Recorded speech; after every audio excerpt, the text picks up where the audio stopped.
আর বিরিয়ানি খেয়ে যদি কারোর মনে হয় যে আমার খারাপ লাগলো, টাকা দিতে হবে না দাদা। বাবা বড় দাদাটা বড় কথা বলে দিল, বিরিয়ানি খেয়ে যদি কারোর ভাল লাগে না ভাল লাগে তাহলে টাকা দিতে হবে না, ডাইরেক্ট দাদা বলে দিল ক্যামেরা অন কারণ ক্যামেরা। আমার নিজের দাদা কনফিডেন্স রয়েছে, শুধু কনফিডেন্স না, যদি বলো কনফিডেন্স লেভেল কথাটা 100-এ 200%। ও বাবা, দাদার কথা শুনে খুব ভালো লাগলো আমার।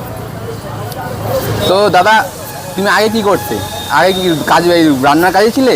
না দাদা, আমি হোটেল ম্যানেজমেন্ট করেছি। হ্যাঁ। বাবা মা অনেক কষ্ট করে হোটেল ম্যানেজমেন্ট শিখিয়েছিল। দেন তারপর চাকরি করতাম, তারপর লকডাউনের পর চাকরি বাকরি এইসব ছেড়ে মোটামুটি এই লাইনে ঢুকে গেলাম। তারপর নিজের ইচ্ছে, নিজের শখ পূরণ করলাম, বাবা মার আশা পূরণ করতে চাইছি এই করে।